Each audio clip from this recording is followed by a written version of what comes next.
Hey guys, welcome to episode 9. Today I want to talk about a way to mitigate some of the shortcomings that leaders experience when they begin to incorporate strength training in the gym, specifically traditional style barbell strength training. One of the biggest problems you can experience as a leader with a formation, even if it's just a squad size, say 10 guys, is there are a lot of walls you're into in terms of time, knowledge, scaling, and space when you're training formation. So at the time, rest periods really start to become a problem when you're lifting with a group, because person A gets their lift in, person B ideally steps in right behind him, but more frequently you're changing plates around. Then the guys number 3, 4, 5 in line get distracted, they go get water, they're not actually present. And so a lift that maybe would have taken 60 minutes for one guy to do becomes either impossible to execute or really ineffective, or takes way too long with the group. And so time is not working towards you because you only have 90 minutes flash to bang to get everything done. Then we've got issues with knowledge. So assuming you as a leader are fully versed in how to execute these lifts, you're then trying to make sure that your entire formation is not getting hurt by doing them improperly. And so if you're attempting to do it in most traditional manners, everyone goes to the gym and you spend your whole time running around, making corrections, spotting guys, making sure nobody gets hurt, so you don't get to train yourself, and your ability to actually supervise the key parts of the lift is more due to chance than anything else. Add to that the fact that you've got a whole spectrum of dudes from 100 pounds to you got your 250 pound former linemen. They all need different weights, and so the amount of time and shoe leather costs in changing all these different plates and changing the equipment around and getting access to the right dumbbells eats in a control, and it eats in your time slot. And your option is either A, scale down lowest common denominator type training, in which case strong guys don't get anything, or B, risk the lighter guys getting hurt, and so it's not really effective. And the last thing is space. If you're lucky enough to be in a place where there's enough gym space for all the units to come in and hit the iron, then that's awesome. Realistically though, you are one formation competing against dozens of others for any gym space possible.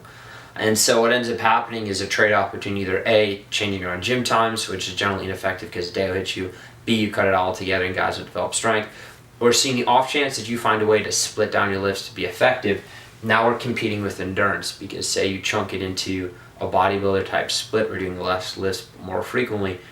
As our job dictates, you can't do it at the sacrifice of endurance. And so the solution I found most effective when working with my soldiers was leveraging complexes.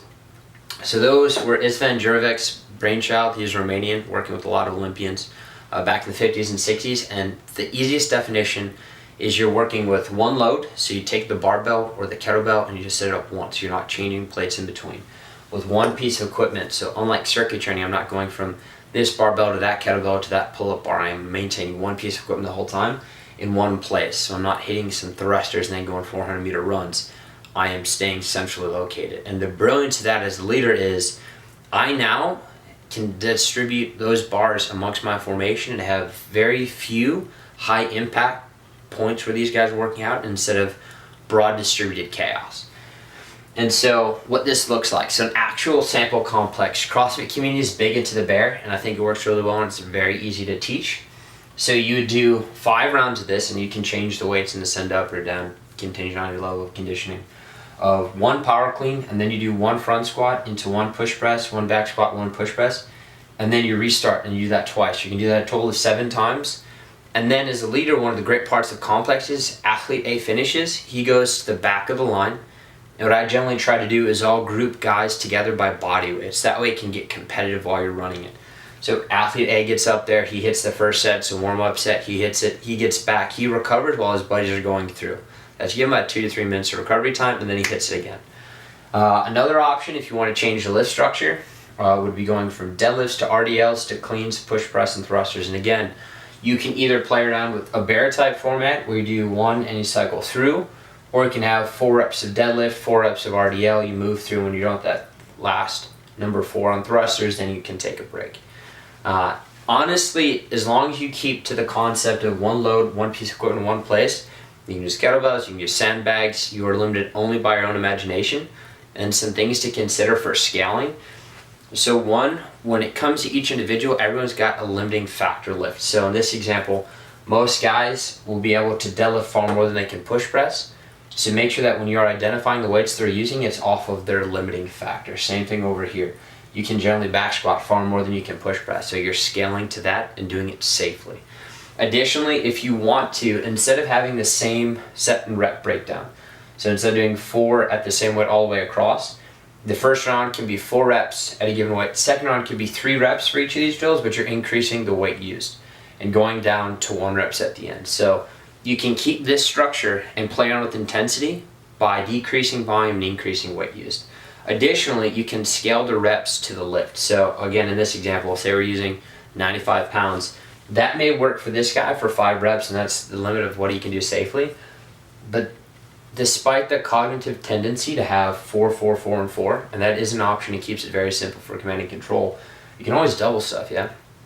So you can have, this is only 4, but have these lifts as 8 because they're stronger biomechanically.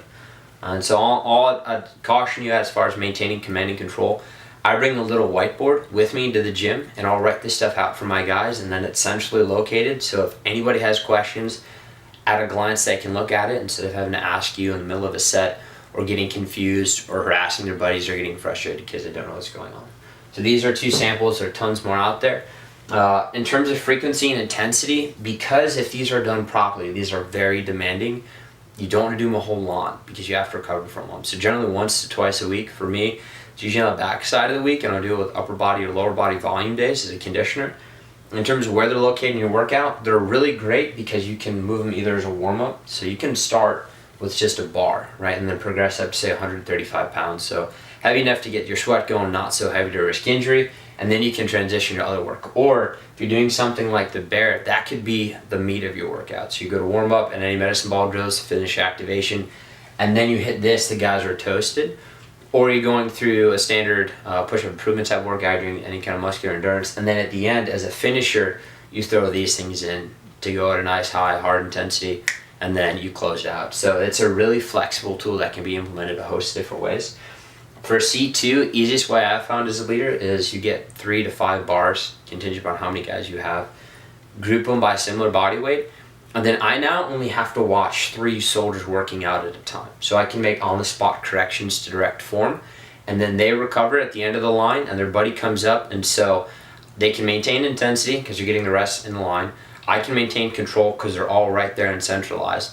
I can easily make sure that any adjustments that need to be made are universally understood by all. And the minimal change over time is fantastic. And another benefit too is for fueling competition on the team. If everyone's the same size, then they can't use the excuse, well, he's bigger than me for lifting. So you can have 2 guys who are maybe $140 fighting back and forth to see who's going to tap out first and who can't finish it. And it's scaled competition that maintains that intensity that I found really effective. And in terms of benefits of this, one of the things a lot of people don't consider is your grip gets blasted. So if you're holding the barbell this entire time, you could have the bar in your hand for 1 to 2 minutes of consistent work. So you're getting great grip strength and grip endurance out of this. We're hitting the cardio piece hard because your heart rate is going to get up towards 180 plus beats a minute if you're doing this thing right. The biggest gain when it comes to body comp is EPIC. So it's exercise post-oxygen consumption, which is just a nerd term for as you continue your day, because your resting metabolism is so much higher than it would be normally, you burn a ton of additional calories. So with steady state cardio, you go for a 4-mile run. You meaningfully stop burning calories with the last step of that 4 miles. You have some for the recovery phase, but generally speaking, the meat of that cardiovascular return on investment for body comp is over. With high intensity circuit training, the drill may only lasts 12 minutes, right? It's incredibly high intensity, but your metabolism is elevated for the next 48 hours. So for 48 hours after I'm done with this thing, I am burning way more calories than I would normally, which make this a fantastic tool not only for maintaining strength and conditioning, but also getting after body composition and making it a competitive and intense environment.